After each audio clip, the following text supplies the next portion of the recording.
Welcome to Mideast Realities. I'm your host, Mark Bruzonsky.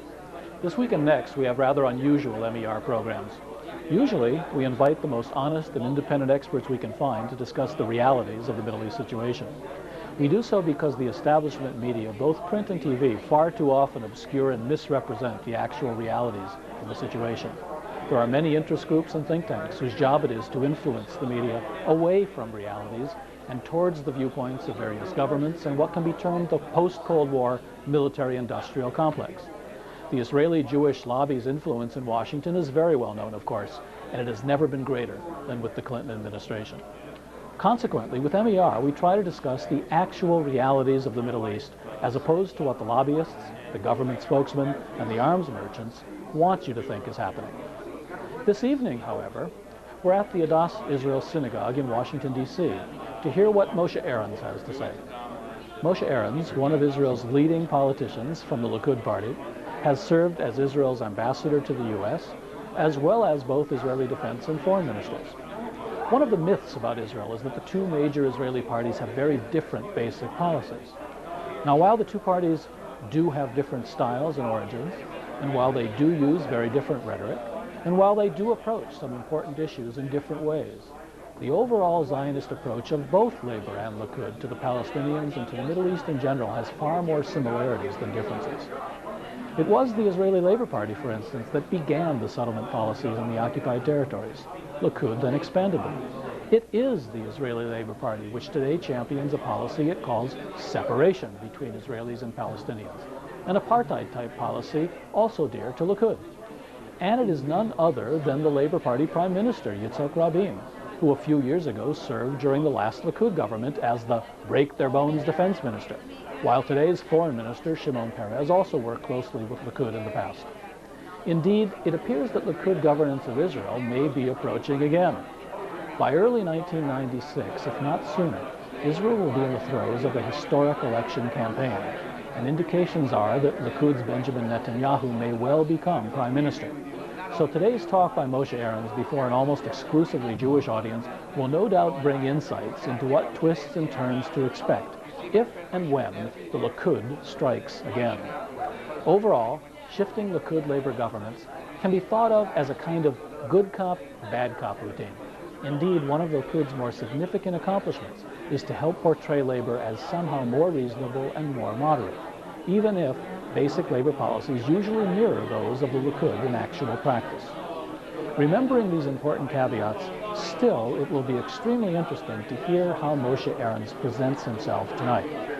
Listen hard and listen skeptically, for most of the significant things Ahrens will say will be vague and between the lines. Even the Likud has learned to portray itself when abroad and when speaking in English very cautiously, so as not to offend more liberal American Jewish audiences, more liberal than themselves, that is. Indeed, Moshe Ahrens will surely be trying very hard tonight to mask the realities of today's Middle East.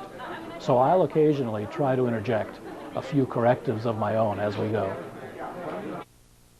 Pleasure to welcome Ambassador Ahrens, who was at one time not only a member of the community, but was considered a member of this congregation, to welcome him home to Adass Israel, to welcome our panelists, and to thank you for being here. I'd like to call on Cy Lazarus, representing the American Jewish Committee, and thank Jeff Weintraub and the committee for all their efforts in making this evening possible. If you haven't noticed already, there are copies of Mr. Ahrens' new book available for sale, and the ambassador has agreed to stay on for at least a short while and sign some books if you'd like to take advantage of that opportunity. Let me just briefly introduce this extremely distinguished panel, and I'll say a few things about them later when their turn to fire questions if the ambassador comes. We have Josh Goshko of the Washington Post, Barry Schweid of the AP, and Margaret Warner, who is now with the McNeil-Lehrer News Hour, all of them extremely experienced and respected journalistic experts on the Middle East. Mr. Ahrens comes to us tonight at a moment when Israel is facing one of its greatest challenges. On the one hand, Israel has never been at peace with as many neighbors as it is today. On the other hand, it is not at peace, as the spate of suicide bombings and other clashes with violent rejectionists have demonstrated. Mr. Ahrens is going to both talk about the matters that are covered in his new book concerning his own tenure as a member of the Likud cabinet in the most recent government.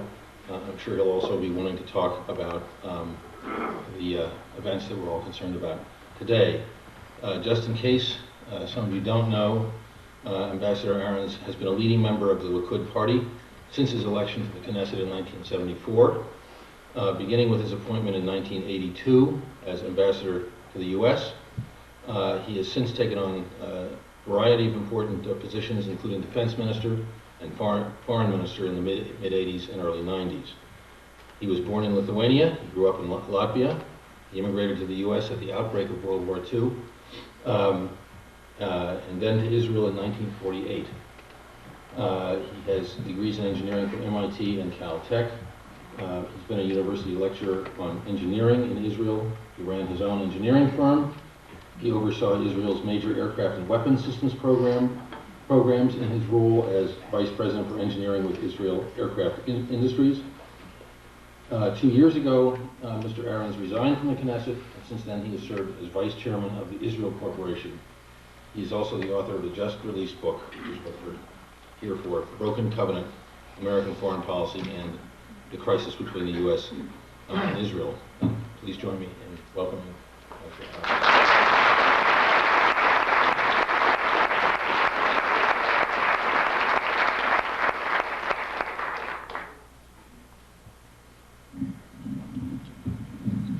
Thank you very much.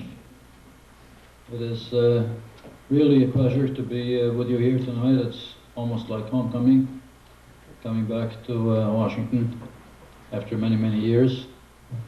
I spent a year in the city as Israel's ambassador. I'm always surprised on meeting people who seem to think that I must have been here for 4 or 5, 6 or 7 years.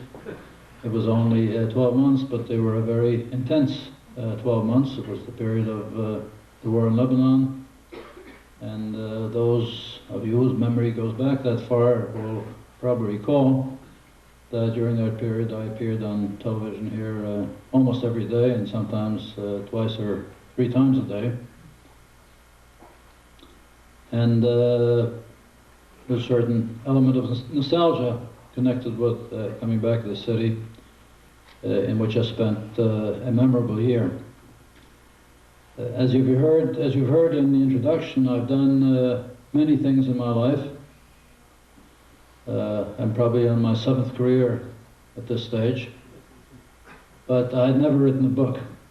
This is the first book I've written. I think it's probably the last book I'm going to write.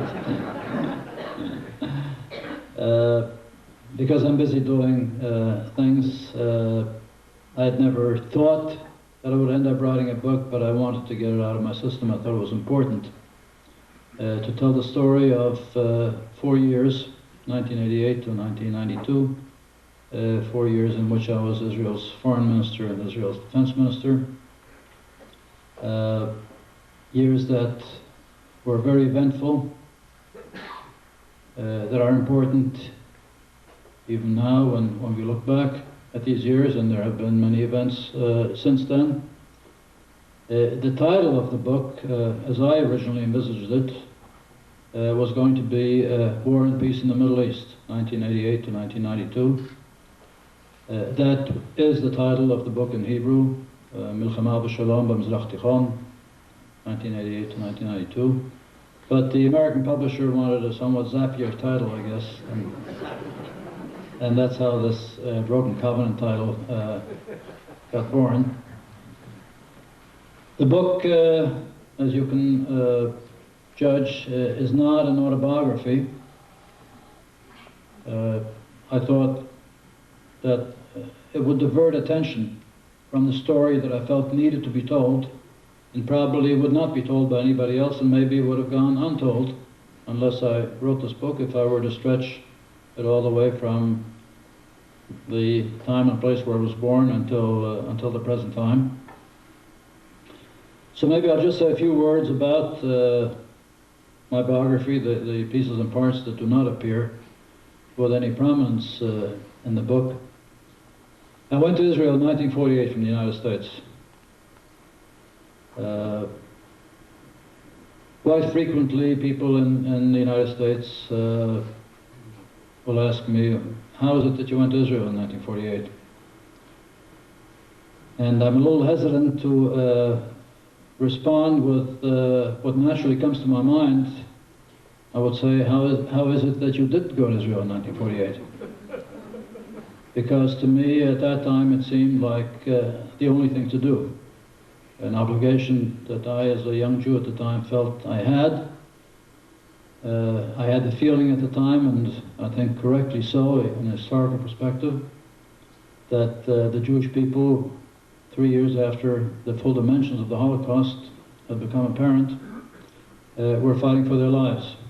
That maybe this was really our last battle for survival.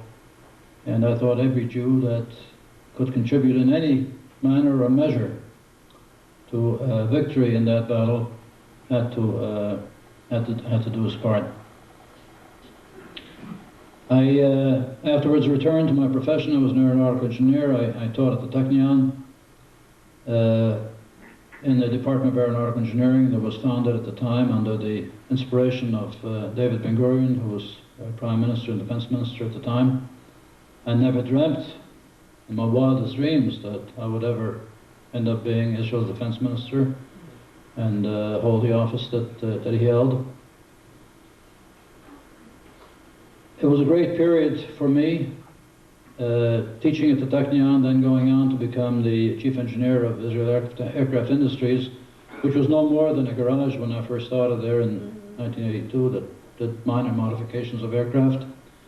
And that within a number of years became one of the great aerospace industries of the world,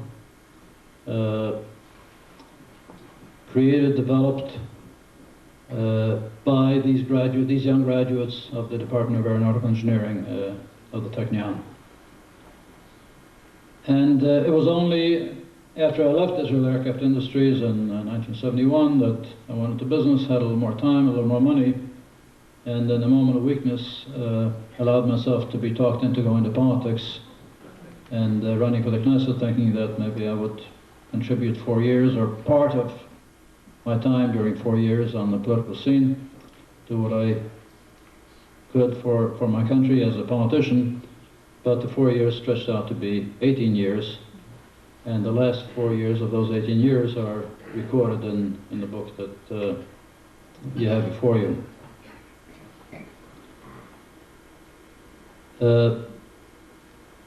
They were, I think, important years in Israel's history. And they included 4 specific developments, events, if you like. One, the Intifada. I inherited the Intifada from my predecessor at the Ministry of Defense, Yitzhak Rabin. We changed posts twice, a very unusual occurrence anywhere and unprecedented in Israel. He took over the defense ministry from me in 1984 after my first tenure as defense minister, and then again in 1992 after Labour won the elections, and I turned the defense minister over to him. The Intifada broke out during the time that he was defense minister. When I became foreign minister after the Likud election victory in 1988, it was going strong. It was causing Israel a great deal of damage. Rabin used to say, and I agreed and repeated that it was not endangering the very existence of the State of Israel. It wasn't like the Yom Kippur War. But we knew that it had the seeds of causing Israel a great deal of damage, which in the long run might create dangers that maybe we couldn't even fully conceive. But when I entered the foreign ministry, I realized that Israel was becoming increasingly isolated, coming under attack and pressure not only from those who had never been friends of Israel, but also from friends of Israel, from members of the Jewish community. There was considerable concern and dissension in Israel itself, and it was a phenomenon that had to be addressed. I point out in the book that I think it was a very grave mistake on the part of Israeli governments, mostly Labour, but eventually also Likud, that over the years since 1967, when Judea, Samaria, and Gaza came under Israeli control, the Palestinian population was in effect ignored. There was no Israeli policy towards the Palestinian problem. It was a non-policy. It was a non-policy that was originally enunciated by Moshe Dayan, who was defense minister during the Six-Day War and for many years thereafter, which in effect said that Israel was waiting for a telephone call from King Hussein. There was some specious logic in the saying. Judea and Samaria, the West Bank, had been annexed by Jordan in 1948 after Jordan participated in the attack on Israel in 1948. The Palestinian population, in those days it was called the Arab population of the area, had received Jordanian citizenship, and so Dayan said, and that policy was then followed by successive Israeli governments. When and if King Hussein came to the peace table, that would be the time to address and negotiate the status of the territories and of the people living in the territories. But the gap between King Hussein and Jordan and the Palestinian population became increasingly wide over the years, and the feeling of frustration that their problems, their aspirations were not being addressed, the very difficult economic situation that prevailed in these areas, especially in Gaza, certainly in retrospect we can say inevitably brought about the massive civil disturbances that characterized the Intifada. I had to deal with that directly when I became defense minister after the National Unity government broke up in 1990, when I took over from Yitzhak Rabin. And I'm a little hesitant in giving myself compliments, but in effect the Intifada was almost finished by the time of the elections of 1992. There were no more massive disturbances. There was hardly any more publicity given to the Intifada. You didn't see it on the television screens anymore. It had run out of steam, mainly because it had been a period of great suffering and great difficulty for the Palestinian population, but also because we had, I think, sent a clear message to them that Israel was not going to give in to violence and that nothing was going to be achieved by rock throwing. And by the time I left the defense ministry in 1992, we had essentially restored normal life to the territories. I had opened all of the schools, all of the universities. The PLO, in effect, was in many ways finished, run out of steam, and that I suppose is the explanation, and that is the explanation given by many for the reason that Arafat was ready to make the agreement with Yitzhak Rabin when the Rabin government indicated its readiness to make an agreement with the PLO. They didn't seem to have any alternative anymore. But new life was being breathed into them at a moment when they were essentially finished. As foreign minister, I authored the Israeli Peace Initiative of May 1989. In May 1989, it was adopted by the National Unity government, in which Peres and Rabin were members. And I did my level best to get this initiative formulated and adopted by the Israeli government, because I was convinced, as I came to the foreign ministry, that it was essential for Israel to take an initiative and to show that we were not just stonewalling and not just resigning ourselves to the status quo, but that we were interested in moving the diplomatic process along, in proving to the world that if no progress was made, if no progress were to be made, it would not be because of lack of trying on our part. The peace initiative included 4 points specifically: you find in the book that I originally suggested 5 points, but Rabin vetoed one of them. He was defense minister at the time. And the 4 points were, one, a reconfirmation of the Israeli-Egyptian peace treaty, consultations between Israel and Egypt and the United States, which was a signatory to the Camp David Accords. 2, direct negotiations between Israel and those Arab countries that insisted that they were in a state of war with Israel. 3, negotiations between Israel and democratically elected representatives of the Palestinian population in Judea, Samaria, and Gaza. And 4, an international effort to relieve the plight of the Palestinian refugees in the refugee camps. Some of those points are in the process of implementation. The initiative led eventually, after the Gulf War, to the Madrid Conference. The Madrid Conference led to direct negotiations between Israel and Palestinians, Israel and Jordanians, Israel and Syrians, Israel and Lebanese. Not all these negotiations have produced concrete results, at least not so far. Elections amongst the Palestinian population were never held. I think that that was a very bad mistake, and the negotiations that eventually brought about an agreement, which in my view is a sad mistake, were held with Yasser Arafat and the PLO, and not with the people that were elected by or had a mandate from the population living in the area. The third major event during the 4-year period was the Gulf War.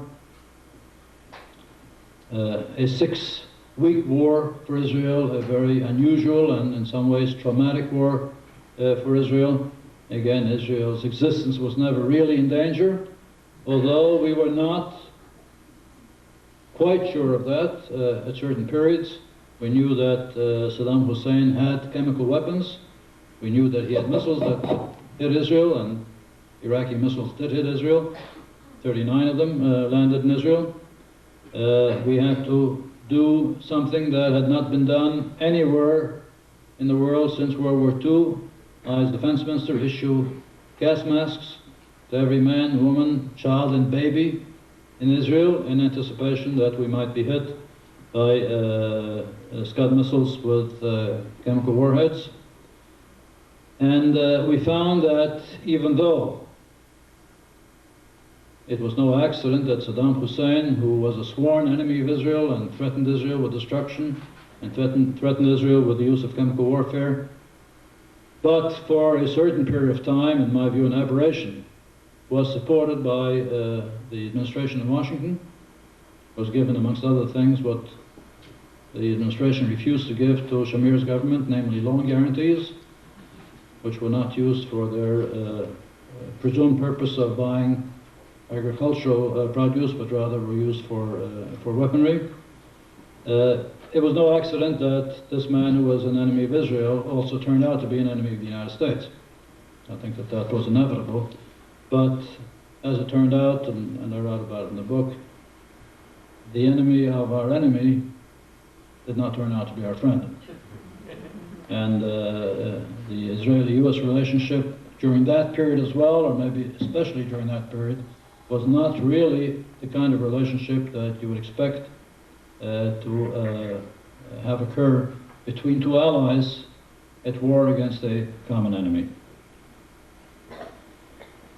The 4-year period, in terms of the US-Israeli relationship, which was really one very unique, between two countries very far apart, in many ways very different. Israel, one of the smallest countries in the world, the United States, the superpower today, the leader of the democratic community of nations. A very special relationship that existed over the years based on the common values and ideals that are shared by the two countries, that therefore also made for common strategic interests.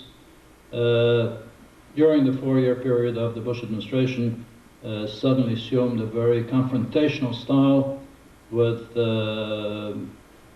manipulative tactics being used on the Israeli political scene, behind the back, negotiations being held with the Labour Party while Yitzhak Shamir was Prime Minister and I was Foreign Minister. And I think probably not consciously an effort being made to bring down the Shamir government. Something that actually did happen, and I think was, in some measure at least, connected with the policy that was being practiced by the Bush administration towards the Shamir government.